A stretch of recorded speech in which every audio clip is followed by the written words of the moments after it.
I found the ring I bought for my girlfriend in my mother's bathroom drawer, wrapped in a hospital bracelet with another man's name on it. That moment cracked something open inside me that never fully closed again. My name is Evan Cole. I'm 26, born and raised in Portland, Oregon, and for years I've carried this story like a bruise under my shirt, tender, invisible, and aching if anyone pressed too close. I work as a junior project manager at a construction firm downtown, the kind of job that eats your hours and spits you back out just tired enough to forget who you were before the deadlines. On the outside, my life looked normal. On the inside, it was already collapsing long before I realized why. This is the story I've never told anyone. I call it, I was fixing her porch light when she said, "You're the kind of man I've been waiting for." It started on a Thursday night, the kind where rain slicks the streets and the city hums like it knows something you don't. I'd been at work until nearly 10, getting chewed out by my boss for missing a detail on a bid that wasn't even mine. Pressure makes diamonds, he liked to say. Mostly, it just made me numb. When I got home, my phone buzzed. "Claire, my porch light's out again. I know it's late, but could you help?" Claire lived 3 houses down from my mom. She was older than me by almost a decade, recently divorced, quiet in a way that felt intentional.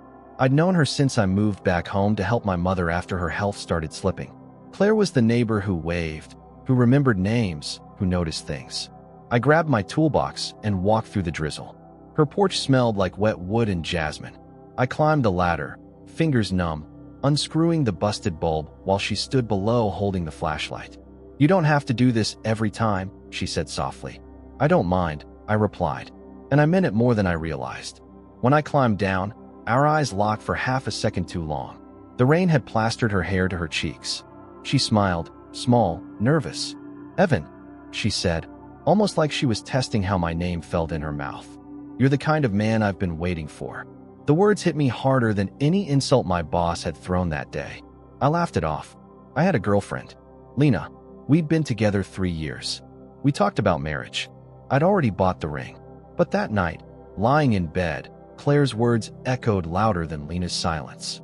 Because Lena had been distant for months. She worked at the same firm as me, HR department, which meant our relationship was constantly under a microscope. Rumors, policies, side eyes. At work, she was cold and professional. At home, distracted. Always tired. Always somewhere else, even when she was right next to me. A week after the porch light, my mom collapsed in the kitchen. Hospital rooms have a way of shrinking your world. Machines beeping, nurses rushing, the smell of antiseptic and fear. I stayed by her side for hours, watching her chest rise and fall, wondering how I'd missed the signs. That's when I went back to the house to grab her insurance papers. I opened the bathroom drawer looking for her meds, and found the ring. My ring, the one I'd hidden months ago. It was wrapped in a hospital bracelet that didn't have my mother's name on it. It had Lena's, and beneath that, another bracelet. Dr. Marcus Hale. My chest tightened so fast I thought I might pass out. Marcus was my boss, the same man who'd been riding me nonstop at work, the same man Lena insisted was just stressed and going through a divorce. Suddenly, everything made sense. The late nights, the distance, the way Marcus looked at me sometimes, like guilt wrapped in authority. I confronted Lena that night in the hospital parking lot. The lights buzzed overhead. "Rain again. Always rain. Tell me the truth," I said.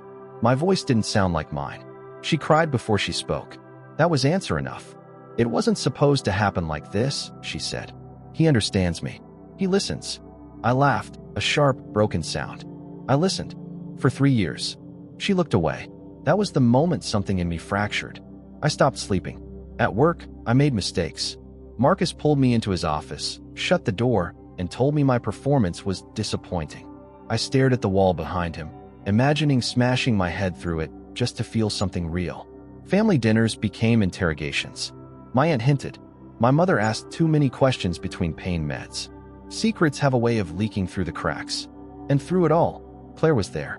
She brought soup, sat quietly, never asked for anything. One night, after my mom finally stabilized, I broke down on her porch. Full body sobs. Ugly, humiliating. She didn't try to fix me. She just held me. That scared me more than the betrayal. Because for the first time, I wondered if the life I'd planned was never really mine. Then came the call. Marcus was found unconscious in his office. Overdose. Intentional. Lena was with him, and the police wanted to talk to me. As I stood in the station, fluorescent lights buzzing, one thought kept looping in my head. How many lives can collapse at once before something inside you finally shatters? That's where part 1 ends. Because the truth about my family, about why my mother really kept that ring, and what Claire knew long before I did, that came next. They let me go after 3 hours. No charges, no accusations, just a warning not to leave town and a look from the detective that said, "Everyone lies, some just don't know why yet." I walked out of the station at dawn, the sky bruised purple and gray, feeling hollowed out. My phone buzzed once. "Claire." I made coffee. Doors open. I didn't respond. I just walked. Her house felt warmer than the world outside. She didn't ask questions. She never did unless you invited them. I sat at her kitchen table, staring at my hands like they belonged to someone else. "She was there," I said finally, "when he overdosed." "Lena." Claire nodded slowly, absorbing the weight of it. "I'm sorry." I laughed again, that same broken sound. I think I stopped being surprised. That's when she said the thing that changed everything. "Evan, there's something you should know. About your mom. And about me." My stomach dropped. She reached into a drawer and pulled out an old envelope, yellowed at the edges. Inside was a folded letter and a photograph. The photo showed my mother, young, radiant, standing next to a man I didn't recognize, his arm around her waist, his smile familiar in a way that made my chest ache. "It's Marcus," I whispered. Claire swallowed. "Yes." The room tilted. "Years ago," she said, "before you were born, your mother and Marcus were together. He was married. She was pregnant." My ears rang. "She lost the baby," Claire continued. "Or at least, that's what she told everyone." My breath came shallow. "Why are you telling me this?" Claire met my eyes, and for the first time, I saw fear in hers. Real fear.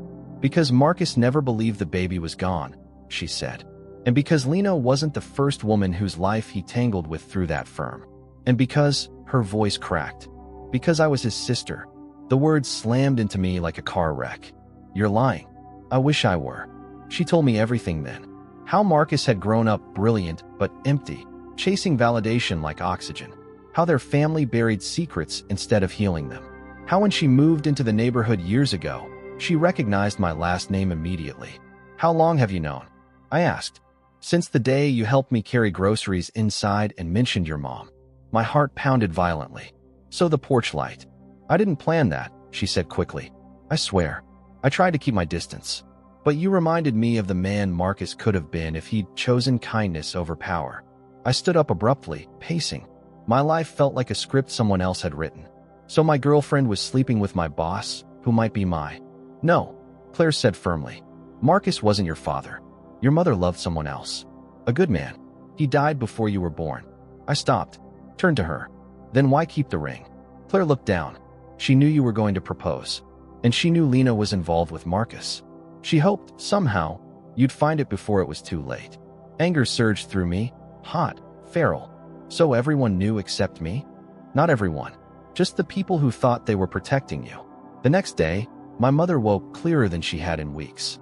I sat beside her hospital bed, holding her hand, every word lodged in my throat. "I know," I said finally. Tears slid down her temples. "I was afraid if I told you the truth, you'd hate me." "I don't," I said, surprising myself. "But I hate that you didn't trust me." She squeezed my hand weakly. "You're stronger than I ever was." Later that afternoon, Lena called. Marcus was alive. Barely. She wanted to see me. I shouldn't have gone. But some wounds need to be looked at directly to stop bleeding. She was sitting in a private room, eyes hollow, hands trembling. "I didn't mean for any of this," she said. "I know," I replied. "And for the first time, I truly did." "Did you love him?" I asked. She hesitated too long. That was my answer. "I'm done," I said quietly. No yelling, no drama, just finality. As I walked away, something unexpected happened. Relief. Not because it didn't hurt, but because the lie was finally dead. Weeks passed. I quit my job. The firm offered silence money. I declined. I started therapy. Learned how much of my life had been shaped by trying to be good enough for people who never intended to see me fully. And Claire? We didn't rush anything. We talked, walked, sat in silence. One night, months later, we stood on her porch. The light was on, steady this time. "I'm scared," I admitted. that everything connected to you is tied to pain. She reached for my hand gently. So is everything worth keeping? I thought of my mother, of the ring, of the lives that collapsed so others could finally tell the truth. I don't want a love that hides, I said. Neither do I. We didn't kiss. Not yet. But for the first time in my life, I felt like I was choosing, not reacting. Some people inherit houses, money, or names. Others inherit silence, secrets, and broken patterns. Healing begins the moment you stop protecting the lies that shaped you and start building a life that tells the truth, even when it costs you everything you thought you wanted. And strangely, that's when peace finally finds you.